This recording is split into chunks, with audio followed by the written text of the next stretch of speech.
Halo guys, Assalamualaikum warahmatullahi wabarakatuh. Saya Amelia Nur Hamidah akan menjelaskan tentang organisasi kantor dan konsep komunikasi kantor. Mari kita bahas, simak videonya sampai habis ya teman-teman. Apa sih organisasi kantor?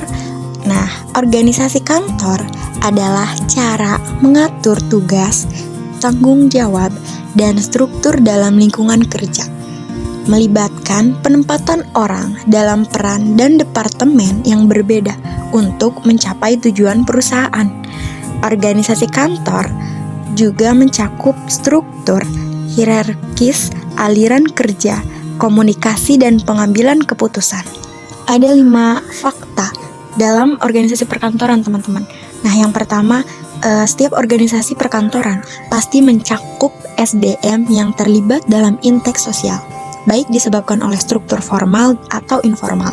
Lalu yang kedua, interaksi dalam sistem sosial itu tersusun dalam sebuah struktur yang menjamin perintah dan laporan, baik berhubungan dengan arus pekerjaan maupun arus informasi.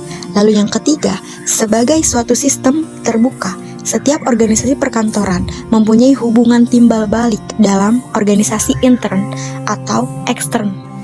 Lalu yang keempat, setiap orang dalam organisasi perkantoran memiliki tujuan individu. Sebagian dari padanya merupakan alasan tindakannya mereka masing-masing mengharapkan organisasi dapat membantu mencapai tujuannya.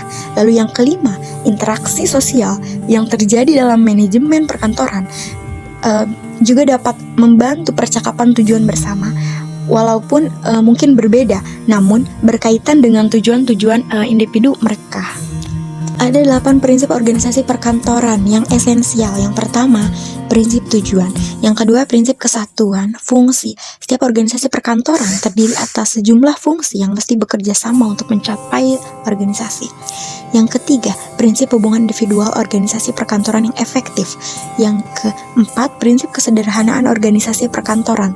Yang kelima, prinsip wewenang sepadan dengan tanggung jawab setiap orang dalam organisasi perkantoran meski diberi wewenang yang sesuai dengan tugas tanggung jawabnya. Yang keenam, prinsip laporan kepada atasan. Yang ketujuh, prinsip pengawasan dan kepemimpinan. Yang kedelapan atau yang terakhir, prinsip jangkauan pengawasan. Nah, selanjutnya unsur-unsur organisasi kantor. Setiap bentuk organisasi akan mempunyai unsur-unsur tertentu. Di antaranya yang pertama sebagai wadah atau tempat untuk bekerja sama organisasi. Yang kedua, proses kerja sama.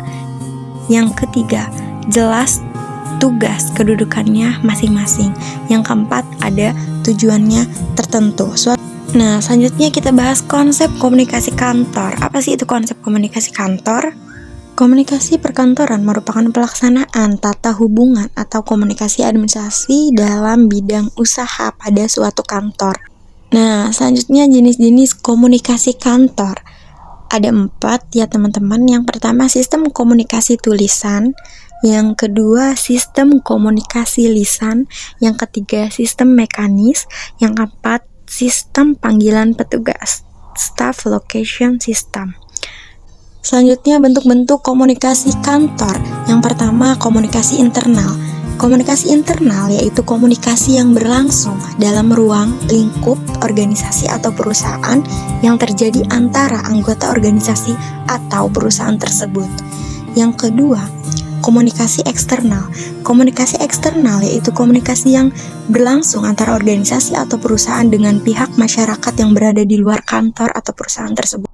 Proses komunikasi, yang pertama pengirim mempunyai ide, yang kedua pengirim menyediakan ide, yang ketiga pengirim mengirim pesan dengan memilih jalur komunikasi, yang keempat penerimaan mendapatkan pesan, yang kelima penerimaan mengurai pesan, dan yang keenam penerimaan mendapatkan feedback. Selanjutnya, fungsi komunikasi terhadap administrasi kantor. Yang pertama, fungsi kontrol dilakukan untuk mengontrol karyawan dengan menanyakan ulang deskripsi pekerjaannya. Lalu yang kedua, fungsi motivasi. Fungsi ini biasanya dilakukan melalui pemberian feedback kepada bawahannya mengenai apa yang telah mereka lakukan. Lalu yang ketiga, fungsi emosi. Salah satu interaksi sosial tersebut adalah komunikasi, di mana masing-masing anggota organisasi dapat mengekspresikan emosi mereka. Dan yang terakhir, fungsi informasi. Fungsi ini berhubungan dengan memperlancar pengambilan keputusan yang dapat dilakukan oleh pihak manajemen.